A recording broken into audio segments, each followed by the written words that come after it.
जय गुरु जी। शुक्राना गुरु जी। सारी संगत को जय गुरु जी। आज मैं आप सबको बताऊंगी कि क्या हमारे मन में भी ये बातें आती हैं।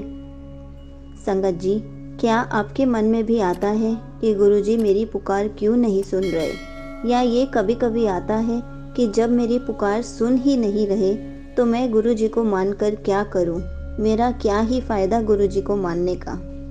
संगत जी, कभी ना कभी हमारे मन में ये बात ज़रूर आती है और हर संगत के मन में आती है। ऐसा नहीं है कि कोई भी ऐसी संगत हो जिसके मन में ये बात ना आई हो कि मेरा आपको मानने का क्या फ़ायदा जब मैं आपको मान रही हूँ और आप मेरी पुकार ही नहीं सुन रहे, आप मेरी विशेष पूरी कर ही नहीं रहे। लेकिन आपको क्या पता कि गुरुजी आपकी विशेष पूरी कर रहे हैं या नहीं। हो सकता है कि उसमें थोड़ा सा टाइम लग रहा हो सकता है आपने जो गुरुजी से मांगा है वो आपके लिए अच्छा ना हो, गुरुजी उसको ठीक करके आपको देना चाहते हैं और हम एक ही विश के पीछे पड़े हुए हैं। उसके पीछे हम गुरुजी को कितना भला बुरा बोल जाते हैं कि आज के बाद तो मैं आपको मानूंगी ही नहीं, मेरा प्रॉमिस है आज के बाद मैं आपसे बात भी नहीं करूंगी। बहुत संगत ऐसा कुछ बोल जाती है जो बाद में रियलाइज़ करती है कि मैंने गुरुजी को गलत बोल दिया। आप खुद सोचो, आप जो बोलते हो क्या उसको पूरा कर पाते हो? नहीं। आज आपने बोला कि गुरुजी मैं आपसे कभी बात नहीं करूँगी, क्या आप गुरुजी से बात करना बंद कर देते हो? बिल्कुल नहीं। तो फिर ऐसे शब्द बोलकर फ़ायदा ही क्या, जब आपको पता है कि आपकी विशेष गुरुजी ने ही पूरी करनी है, आपकी सारी बातें गुरुजी ही सुन पाएंगे। उसके बाद भी हम उनको बुरा भला बोल देते हैं क्योंकि गुरुजी हमारी विश पूरी नहीं कर रहे होते। लेकिन आप खुद सोचो, गुरुजी उसको ठीक करके ही हमें देंगे। जब उसका टाइम होगा तभी हमें देंगे। हमारे आज कहने से शाम तक ही हमें वो चीज़ नहीं मिल सकती, क्योंकि उसके लिए गुरुजी को प्लान करना पड़ता है। गुरुजी को हमारे हिसाब से सब कुछ ठीक करना पड़ता है ताकि हमें बाद में उस चीज़ को पाकर और दुख ना हो।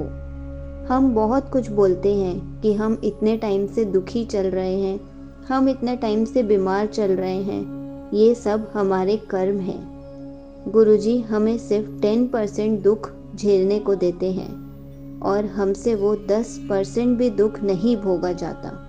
हम 10% भी दुख नहीं झेल पाते। सारा दुख, सारा दर्द, 90% तो सब कुछ गुरुजी अपने ऊपर ही ले लेते हैं और हमें जब 10% कष्ट मिलता है तो हम उसको भी नहीं भोग पाते। हम उसके लिए भी बोलते हैं गुरुजी हमें और मत तरसाओ, प्लीज़ हमें हमारी विश पूरी करके दे दो। संगत जी, गुरुजी काम कर रहे हैं। हर चीज़ में टाइम लगता है। गुरुजी ने हमारे लिए हर चीज़ के लिए टाइम फिक्स किया हुआ है। हमें कब कैसे क्या मिलेगा सब गुरुजी ने प्लान किया हुआ है। लेकिन हमें थोड़ा सा तो सब्र करना ही पड़ेगा। हमें थोड़ा सा पेशेंस लाना पड़ेगा। हमें समझना पड़ेगा कि हमने गुरुजी के आगे अरदास लगा दी है। अब गुरुजी हमें वो दे देंगे, चाहे जैसे भी दें। लेकिन अगर वो हमारे लिए अच्छा नहीं है, हमारे लिए दुखदाई है, तो फिर गुरुजी हमें कैसे देंगे? गुरुजी हमारे माता पिता की तरह हैं, भाई बंधु की तरह हैं। तो आप खुद सोचिए, जो हमारे इतने अच्छे रिश्ते में हैं वो हमें दुख में कैसे डाल सकते हैं? हम तो एक चीज़ के पीछे पड़े हैं, लेकिन गुरुजी ये तो देखेंगे कि इसे मैं अगर ये दे देता हूँ तो क्या वो खुश रह पाएगी या खुश रह पाएगा? संगत जी, हमेशा गुरुजी अच्छा ही करते हैं।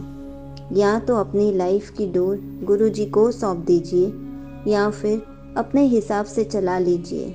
इसलिए हमें हमेशा पेशेंस रखनी है। गुरुजी हमारा सब्र देखते हैं। हमें अपने मन में कभी भी ये थॉट नहीं लाना चाहिए कि गुरुजी हमारी पुकार सुन ही नहीं रहे। गुरुजी को कितने टाइम से अपनी प्रॉब्लम्स बता रही हूँ, अपनी विश बता रही हूँ, लेकिन गुरुजी मान ही नहीं रहे। तो मेरा गुरुजी को मानने का क्या फ़ायदा? संगत जी, आप खुद सोचो, जो आप विश मांग रहे हो अगर उसमें इतना टाइम लग रहा है आपकी वो विश अभी तक पूरी नहीं हो पाई है तो आपको कितना बुरा लग रहा है, और आप जब गुरुजी के लिए ऐसा सोचते हो तो गुरुजी को कैसा लगता होगा। गुरुजी ने हमेशा कहा है, सब कुछ दूंगा, थोड़ा सा सब्र कर। इसलिए सब्र रखना बहुत ज़रूरी है।